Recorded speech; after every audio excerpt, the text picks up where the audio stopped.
हमेशा 3 भाषण देते हैं, जिसका पहला जिसका आपने अनुभव किया है। फॉर एग्जांपल अगर आपने स्विमिंग किया है, तो स्विमिंग आपका अनुभव है, मतलब अभ्यास किया आपने, उस चीज का प्रैक्टिस किया है। एक तो ये हो गया। दूसरा जिसे आपने दिया, एक अनुभव वो होता है जो स्विमिंग सीखने के बाद आप लोगों को बताते हैं कि देख मैंने स्विमिंग ऐसे सीखी, इस तरह से सीखी। और तीसरा जिसे आप देना चाहते थे। एक्चुअल में क्या होता है, कई बार हम एक्चुअल जो बताना चाहते हैं वो नहीं बता पाते। मैं इसको एक दूसरे एग्जांपल से समझाना चाहता हूँ कि आप जब कस्टमर को अप्रोच करने जाते हैं, आप जब 2250 रुपए का प्लान बताना चाहते हैं, क्योंकि आपने 2250 से ज्वाइन किया था, ये आपका अनुभव था। आप सामने वाले को बताते हैं कि 2250 रुपए में आपको भी ज्वाइन करना है, ये आपने उसको प्लान दिया, दूसरा स्टेप ये हो गया। लेकिन आप क्या उसे वही देना चाहते थे? आपको उस घर से निकलने के बाद कई बार समझ में आता है कि पार्टी तगड़ी थी, उसे 2250 नहीं, उसे 3750 का प्लान बताना चाहिए था, उसे 10,000 का प्लान बताना चाहिए था, उसे 1.25 का प्लान बताना चाहिए था। मतलब 3 एस्पेक्ट्स होते हैं प्रेजेंटेशन के। मैं इसके स्टेप्स की तरफ आगे बढ़ता हूं, आप उसे कायदे से समझिए। प्रेजेंटेशन के विषय को समझें, अंडरस्टैंड योर प्रेजेंटेशन प्रॉपरली। कई बार क्या होता है कि आप अगर चाहते हैं कि अच्छा प्रेजेंटेशन हो, तो आपको उस सब्जेक्ट के बारे में बहुत अच्छा पता होना चाहिए। आप देखिए, अगर आपको कोई रेसिपी बनानी है या फिर आपको कोई रेसिपी सर्व करनी है, तो आपको उसके बारे में पता होना चाहिए। अगर आप सही से नहीं जानते उसके बारे में, तो आप उसके बारे में बता नहीं पाएंगे। कई बार होता है कि पल वाइन को जब आप प्रेजेंट कर रहे होते हैं, शायद आपको फास्ट ट्रैक इनकम के बारे में नहीं पता होता है कि ये कैसे रिवर्स होकर के आती है, लेकिन आप वही टॉपिक उठा लेते हैं, तो आप उसको समझा नहीं पाते। तो आप पूरे प्रेजेंटेशन में से कोई एक आसान सा सब्जेक्ट उठाइए, चाहे वो 4 का मैट्रिक्स उठाइए, टीम परफॉर्मेंस वाला, चाहे वो 10 का दम उठाइए, चाहे वो आप 2020 का कॉन्सेप्ट उठाइए। मतलब जो आपको पूरे प्रेजेंटेशन में सबसे अच्छी तरह से आता है, आप उस विषय को उठाइए और उसके बारे में आप बताना शुरू कीजिए। उसकी हर बारीकी से आप वाकिफ होने चाहिए। प्रेजेंटेशन को बहुत अच्छे से आपको समझना होगा, उसके बाद ही आप किसी को भी समझा सकते हैं। पर्ल वाइन के बारे में इतना कुछ है जानने के लिए, आपको 2-2, 4-4 लाइनें भी अगर आप इकट्ठी करें हर टॉपिक की, तो आपके पास एक अच्छा खासा संग्रह हो जाएगा। तो आपको प्रेजेंटेशन को सबसे पहले अच्छी तरह से समझना है। जब आप उस विषय को समझ जाएंगे, आपका सब्जेक्ट क्या है, तभी आप उसके बारे में बात कर पाएंगे। आप कोई भी चीज हो, आप कोई खेलकूद का सामान लेने के लिए जा रहे हैं या उसके बारे में आपको बताना है। दुकानदार देखिए, अगर आप क्रिकेट का बॉल लेने के लिए गए, तो क्रिकेट के बॉल के बारे में बताता है, वो टेनिस बॉल उठा करके नहीं बताता आपको। आप अगर लेदर की बॉल चाहते हैं, तो वो उसी के फीचर्स बताएगा। तो आपको किसी भी चीज के, किसी भी प्रोडक्ट के फीचर्स बताने अच्छे से आने चाहिए। अगर आप उसको अच्छी तरह से सब्जेक्ट को समझते हैं, तो आप उसके बारे में बता सकते हैं। तो सबसे पहले चीज हुई कि आपको किसी भी चीज के बारे में जानकारी इकट्ठी करनी है। जैसे अगर आप डेंटिस्ट के पास जाते हैं, तो उसके पास सब चीजों की जानकारी होती है, दांतों की, कि दांत कैसे होते हैं, कैसा स्ट्रक्चर होता है, कितना रूट इसका होता है, कैसे रूट कैनल किया जाता है, कैसे डेंटल क्लीनिंग की जाती है, कैसे कैल्शियम और फास्फोरस और मिनरल से बने हुए दांत होते हैं, उनकी देखरेख कैसे करनी है, ब्रश का एंगल कैसे होना चाहिए। अब वो उसके बारे में जानता है, इसलिए वो उसके बारे में प्रेजेंट कर सकता है आपको। तो आपको भी अपने आप को अच्छा सा कोई भी विषय के ऊपर जब आप बताते हैं, तो आपको उसकी प्रॉपरली इंफॉर्मेशन होनी चाहिए।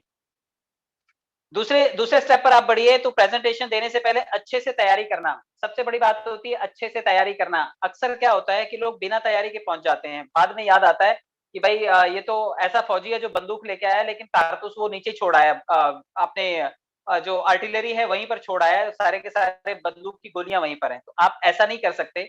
आप अगर रास्ते पे चल रहे हैं, तो आप कभी भी ऐसा नहीं कर सकते कि आप ड्राइविंग लाइसेंस भूल जाएं, आप ड्राइविंग लाइसेंस घर में रख के आए और गाड़ी चलाएं। तो आप, इसका मतलब आप प्रिपेयर नहीं थे सड़क पे निकलने को लेकर के। आप हेलमेट लेकर के निकलेंगे जब निकलेंगे। इसी तरह से प्रेजेंटेशन के बारे में जब भी आप कुछ करना चाहते हैं, जब भी आप कुछ बताना चाहते हैं, तो उसको सबसे पहले अच्छे से प्रिपेयर करना पड़ता है। बोलते हैं preparation is half the battle one. अगर आप किसी चीज की तैयारी अच्छे से करते हैं, तो समझो आपने आधी जंग जीत ली। तो आपको प्रिपरेशन बहुत अच्छी करनी है। और हो सकता है कि कुछ चीजों में डिफिकल्टी आए आपको, लेकिन अगर आपने तैयारी कर रखी है, तो आप प्रेजेंटेशन को बहुत अच्छे से दे पाएंगे। इसलिए किसी भी चीज को बिना तैयारी किए आप डील करने की कोशिश ना करें। कई बार ऐसा होगा कि आप अगर आप देखिए कि जब कभी मेहमान आते हैं घर में, तो हम लोग प्लान बी भी तैयार करके रखते हैं कि अगर मेहमान ज्यादा आ गए, खाने का अरेंजमेंट कम हुआ, तो हम उसके बाद प्लान बी में क्या ऑप्शन यूज करेंगे। हम थोड़ी बोलते हैं रिश्तेदारों की कि नहीं अभी चपाती खत्म हो गई, अभी आपको नहीं मिलेगी। हम उनके लिए जरूर कोई ना कोई प्लान बी का ऑप्शन जरूर रखते हैं कि अगर ये चीज ऐसे हो गई, तो हमें प्लान बी में क्या करना है। शादी ब्याह में अक्सर होता है कि खाना हमेशा कम पड़ जाता है। आप देखिए, उसके लिए प्लान बी जो होता है, वो हलवाई जो जिसको किया होता है आपने, जो खाना बनाने वाला खानसामा होता है, उसको बराबर पता होता है कि अगर लोग ज्यादा बढ़े तो मुझे क्या करना है। तो इसी तरह प्रेजेंटेशन में सबसे पहले आपको तैयारी करनी पड़ेगी कि अगर आप तैयार हैं तो आप प्रेजेंटेशन को बहुत अच्छे से दे पाएंगे। चलिए तैयारी भी हो गई। एक अच्छा पावर प्रेजेंटेशन कैसे तैयार करें? देखिए पावर प्रेजेंटेशन अगर आपको बहुत अच्छा देना है तो आपके पास उसके लिए पीपीटी भी बहुत अच्छा होना चाहिए। आपका जो पावर पॉइंट का प्रेजेंटेशन है वो एक अच्छी स्लाइड के थ्रू हो सकता है। देखिए पर्ल वाइन में इतना कलरफुल उसका पीडीएफ बनाया था विक्ट्री स्कूल ने, अगर वो कलरफुल नहीं होता, सिर्फ इसी की तरह ब्लैक एंड व्हाइट होता तो बहुत मजा ना आता लोगों को। तो आजकल देखिए छोटे बच्चे जो होते हैं, उनकी जो बुक्स होती हैं, आप देखिए केजी में जो बच्चे पढ़ते हैं, फर्स्ट स्टैंडर्ड में जो बच्चे पढ़ते हैं, आजकल वहाँ पे अक्षर कम लिखे होते हैं, इमेजेस ज़्यादा होती हैं, क्योंकि इमेजेस बच्चे को अट्रैक्ट करती हैं। उसमें बहुत सारी पिक्चर्स होती हैं, पिक्चर्स के माध्यम से चीज़ों को समझाने की कोशिश की जाती है। तो पावर प्रेज़ेंटेशन में आपका पीपीटी जो है, आपका स्लाइड जो है, वो बहुत बढ़िया होना चाहिए। अगर आपने उसमें इमेजेस का कॉम्बिनेशन कर रखा है, तो वो आपको बहुत हेल्प करेगा, लोगों को अपना कॉन्सेप्ट समझाने में। क्योंकि कई बार क्या होता है कि आदमी का जो ब्रेन होता है, वो पिक्चर ब्रेन है। 90% लोगों का जो ब्रेन होता है वो पिक्चर ब्रेन होता है, वो क्विक लर्नर होते हैं, वो देखते ही सीख जाते हैं। तो आपको दिखने वाली चीज़ें उनको प्रेज़ेंट करनी पड़ेगी, क्योंकि आई जो होती है, हमारी आँखें जो होती हैं, आइज़ हमारी सबसे डोमिनेंट सेंस होती हैं, सबसे ज़्यादा प्रभाव डालती हैं आँखें, देख कर के हम बड़ी चीज़ें कैप्चर करते हैं। तो पावर प्रेज़ेंटेशन में जो दिखने वाली चीज़ें होती हैं, वो ज़्यादा उसमें रखनी है। उसी सेल्स की फील्ड में तो बोलते भी हैं, जो दिखता है वो बिकता है। तो आपको पावर प्रेज़ेंटेशन में पीपीटी बहुत अच्छा तैयार करके रखना है। क्योंकि कई बार अगर आप पीपीटी भी लोगों को भेज देंगे, उससे भी लोग पॉजिटिव हो जाएँगे। मैं भी जब शुरू-शुरू में नया-नया था, तो मैं कई बार आकाश सर को या मनीषा मैडम को बोलता था कि मैडम जो आपने अभी शो द प्लान का पीपीटी दिखाया था, वो मुझे भेजिए ना ज़रा। तो मैं उस पीपीटी को स्टडी करता था और मैं उसको स्टडी करने के बाद, क्योंकि उसमें अलग-अलग कलर में अलग-अलग चीज़ों का एक्सप्लेनेशन होता था, तो मैं उसे ज़रूर एक्सप्लेन करता था। तो मज़ा आएगा अगर आपका पावर पॉइंट प्रेज़ेंटेशन में आपका पीपीटी जो है वो कलरफुल है और इमेजेस से भरा हुआ है। आप एक एक चीज़ और कीजिएगा पीपीटी बनाते टाइम कई बार क्या होता है कि आप उसके जो पेजेज़ होते हैं ना, वो आगे-पीछे लगा देते हैं हम लोग। उसको अरेंज करके लगाना है आपको। पहले क्या आना है, बाद में क्या आना है, ये सब चीज़ें आपको बिल्कुल ध्यान में रखनी है। आप देखिए जब कभी कंस्ट्रक्शन का काम किया जाता है, ऐसा नहीं होता कि पहले टॉयलेट बाँध दिया, बाथरूम बाँध दिया, भूल गए। अब उसको तोड़ेंगे, फिर हम हॉल बनाएँगे, फिर किचन बनाएँगे, फिर से हम छत भूल गए उसकी डालनी, ऐसा नहीं होता। हर चीज़ का एक स्टेप होता है। स्टेप बाय स्टेप कोई भी चीज़ होती है। जब चाय भी बनाते हैं तो आपको मालूम है कि पहले गैस चालू करना है, फिर पतीला चढ़ाना है, पानी डालना है, फिर पानी उबलेगा, फिर चाय पत्ती डालनी है, दूध डालना है, ये स्टेप्स हैं। अगर एक-एक स्टेप को आप कायदे से फॉलो करेंगे, तो जाकर के कहीं लास्ट में जब चाय बनती है तो एक अच्छी चाय मिलती है हमें। कई बार चाय खराब हो जाती है क्योंकि हम उल्टा-पुल्टा कर देते हैं। पहले दूध डाल देते हैं, फिर बाद में याद आता है कि दूध ज़्यादा हो गया तो अब पानी डाल दो, फिर पानी डाल दिया तो उसमें चाय पत्ती डाल देते हैं और बाद में हम उबाल लेते हैं, याद आता है कि शक्कर ही नहीं डाली थी हमने। तो फिर ऐसे देखिए जब उल्टा-पुल्टा कोई भी चीज़ का क्रम किया जाएगा तो उस चीज़ का जो मायना है वो बदल जाएगा, उस चीज़ का जो रेसिपी का आउटपुट है वो बदल जाएगा। तो प्रेज़ेंटेशन करने से पहले आपको एक चीज़ का हमेशा ध्यान रखना है कि आपको अपना स्लाइड जाँच भी कर लेना है कि आप जो मीटिंग लेने जा रहे हो, आप जो प्रेज़ेंटेशन बताने जा रहे हो, वो कहीं उल्टा-पुल्टा तो नहीं है, वो क्रमबद्ध तरीके से होना चाहिए और बिल्कुल सिस्टमैटिक होना चाहिए। तो प्रेज़ेंटेशन में पीपीटी की बहुत इम्पोर्टेंस होती है और ये बिल्कुल सिस्टमैटिक होनी चाहिए। व्यर्थ शब्दों का उपयोग ना करें। जब भी आप प्रेज़ेंटेशन देते हैं, तो कई बार भटक जाते हैं लोग। देखिए आउट ऑफ ट्रैक चले जाते हैं। आपने देखा होगा कई बार लोगों को बोलने के लिए जब बुलाया जाता है, इस मंच पर भी जब बुलाया जाता है, तो 5 मिनट तो वो सही बोलते हैं। लेकिन 5 मिनट के बाद पता नहीं कहाँ चले जाते हैं, समझ में नहीं आता, वापस पकड़ के लाना पड़ता है कि भाई जगह पे आ जाओ, हमारा टॉपिक कुछ और था। It happens. कई बार शब्दों में से शब्द निकलते हैं और हम गलत चीज़ को पकड़ करके आगे बढ़ते चले जाते हैं, बात से बात, बात से बात, बात से बात, पता नहीं बात का बतंगड़ बना देते हैं और हमारा presentation out out of the track चला जाता है। डिजिटल वॉलेट बताते-बताते हम पता नहीं कहाँ पे चले जाते हैं, अमेरिका पहुँच जाते हैं, जापान पहुँच जाते हैं और वापस लौट के आते हैं तो पता चलता है आधा घंटा वेस्ट कराए हम। तो प्रेज़ेंटेशन करते टाइम कभी भी अननेसेसरी शब्दों का ना यूज़ करें।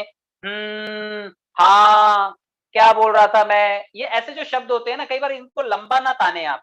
अगर आप इनको लंबा स्ट्रेच करेंगे, अरे मैं भूल गया मैं क्या बता रहा था, तो इससे इम्पैक्ट गलत पड़ेगा। इसलिए कभी भी ध्यान रखना है कि जो शब्द हैं, शब्दों की बहुत वैल्यू होती है। Every word has a power. आपके शब्दों में ताकत होती है। तभी तो हम कहते हैं कि यार तेरी बात बहुत लगती है हमें। तो आपके किसी की भी बात दिल पे ही तो लगती है। तो लगने वाली बातें होती हैं, इसलिए बातों का, शब्दों का गलत उच्चारण नहीं करना है हमें। अगर वो शब्द हमारे भटकाव वाले हुए या आउट ऑफ द ट्रैक जाते रहे, तो फिर हमारी प्रेज़ेंटेशन मिस हो जाती है। इसलिए आप शब्दों को बिल्कुल नेसेसरी जो वर्ड्स हैं, उनको यूज़ कीजिए, लेकिन अननेसेसरी वर्ड्स को आपको अवॉइड करना है। चलिए, क्रिएटिव स्लाइड्स बनानी है आपको, स्लाइड्स को अच्छा बनाएँ प्रेज़ेंटेशन में देखिए एनिमेशन के कई सारे ग्राफ़िक्स के टूल्स आते हैं, आप इनको प्ले स्टोर से डाउनलोड कर सकते हैं और आप अपने पीपीटी को बहुत अच्छा बना सकते हैं, क्योंकि प्रेजेंटेशन की जो स्लाइड है वो जितनी अट्रैक्टिव होगी, सामने वाले को उसे समझने में उतनी ही आसानी होगी। तो आप अपनी स्लाइड को खूबसूरत बनाएं, कलरफुल बनाएं। कई लोग जब लिखते हैं ना, तो उनकी हैंडराइटिंग बहुत गंदी होती है, और हैंडराइटिंग इतनी गंदी होती है कि सामने वाले को समझ में ही नहीं आता। मतलब ये वैसे ही है जैसे घर के बाहर कचरा ला करके डाल दिया हो। तो अगर आपकी हैंडराइटिंग में थोड़ा बहुत गड़बड़ है, तो आप स्लाइड्स के थ्रू ही लोगों को प्रेजेंटेशन दें। या तो आप क्लियर वर्ड्स लिखिए, वरना गोंचा पोंचा करने की जरूरत नहीं है, क्योंकि गोंचा पोंचा करके आप 1400 करोड़ का प्रोजेक्ट नहीं बेच सकते। आपको अपनी हैंडराइटिंग के ऊपर बड़ा ध्यान देना पड़ेगा, और अगर हैंडराइटिंग खराब है, गंदी है, थोड़ा सा सुधार करने की गुंजाइश है उसमें, तो आप उसके चक्कर में ना जाएं। यहाँ पर एक बहुत अच्छी सी स्लाइड बना करके, अट्रैक्टिव ग्राफिक्स फीचर्स डाल करके, गूगल पे दुनिया भर की इमेजेस पड़े हुए हैं, आप जो शब्द डालेंगे उसकी इमेज वो प्रेजेंट कर देता है। आप वो उठाएं, एक अच्छा सा स्लाइड बनाएं, एक अच्छा सा पीपीटी तैयार करें, और वो जितना अट्रैक्टिव होगा सामने वाले के दिमाग पे, उतना अच्छा वो इम्पैक्ट डालेगा। और ग्राफिक्स के टूल्स जो है वो आप प्ले स्टोर से डाउनलोड कर लीजिए, कई सारे आते हैं, और आप उनके थ्रू अपनी स्लाइड को बहुत प्रेजेंटेबल बना सकते हैं। चलिए, प्रेजेंटेशन में ग्राफिक्स का उपयोग करें। जी हाँ, मैं ग्राफिक्स के बारे में बात कर रहा था कि फ्री इमेजेस, जो फ्री एप्स होती हैं, कई सारी एप्स हैं, आप उनको डाउनलोड करके ग्राफिक्स को भी डाउनलोड कर सकते हैं और ग्राफिक को डिजाइन कर सकते हैं। मेरी वाइफ ग्राफिक डिजाइनर है, ग्राफिक्स के कई सारे जो प्रोजेक्ट्स होते हैं, आप देखिए एनिमेशन या ग्राफिक्स की जितनी भी चीजें होती हैं, वो सब कंप्यूटर पे तैयार हो जाती हैं। तो अगर आपके घर में बच्चे हैं और उनको कंप्यूटर का सब्जेक्ट है, और आप पुराने मॉडल के हैं, क्योंकि डेफिनेटली हम लोग जो है वो 80s के,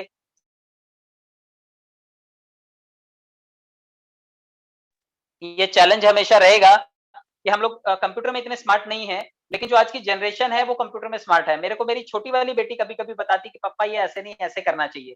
बड़ी बेटी बताती कि पापा इस तरह से स्लाइड बनाते हैं, इस तरह से पावर पॉइंट में जाकर के प्रेजेंटेशन बनाते हैं।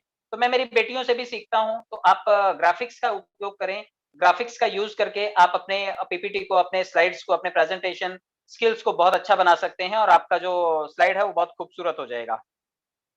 स्लाइड को देख करके ना पढ़ें बार-बार। देखिए क्या होता है कि जब आप कभी किसी को प्रेजेंटेशन देते हैं, तो कई लोग एक लाइन बोलते हैं, फिर दूसरी लाइन पढ़ते हैं, फिर एक लाइन बोलते हैं, फिर दूसरी लाइन पढ़ते हैं। आप सोचिए कि आपने कभी भाषण देते हुए नेता लोगों को सुना होगा, जो नेता पढ़-पढ़ के भाषण देते हैं, उनके पढ़ने में बड़ा मज़ा नहीं आता, और जो बेबाक तरीके से अपनी बात रखते हैं, तो ऐसा लगता है यार कितना बिंदास आदमी है, सचमुच बहुत अच्छा लीडर है। तो आपके अंदर अच्छी लीडरशिप अगर आपको डेवलप करनी है और उसको नरिश करना है, तो आपको स्लाइड बहुत ज़्यादा देख करके पढ़ने की ज़रूरत नहीं है। आप पढ़ लीजिए ना, अकेले में प्रैक्टिस कर लीजिए, आपको अगर चीज़ें याद हो जाती हैं, आप याद कर लीजिए, लेकिन बार-बार प्रेजेंटेशन को देख करके पढ़ने की जरूरत नहीं है। अगर आप देख करके पढ़ते रहेंगे, तो सामने वाला कहेगा यार इसको तो खुद को ही नहीं आता, ये मुझे बता रहा है। तो आप प्रेजेंटेशन करते टाइम स्लाइड को बहुत ज्यादा पढ़ने के चक्कर में ना जाएं। आप कुछ मेन मेन पॉइंट्स को याद रखें और वो लोगों को प्रेजेंट करें। आप पर्ल वाइन के बारे में इतनी सारी बातें आज की तारीख में जानते हैं कि आप लोगों को वर्बली भी बताना चाहें, तो आप फोन पर भी लोगों को प्लान बता सकते हैं। लेकिन जब फेस टू फेस मिलने की बात आए, तो बहुत ज्यादा देख करके नकलची बंदर बन करके बताने की जरूरत नहीं है। आपकी मेमोरी इतनी अच्छी है कि अगर आप 250 सालों तक लगातार टीवी देखें, तो ये सारे का सारा डाटा हमारे दिमाग में स्टोर हो सकता है।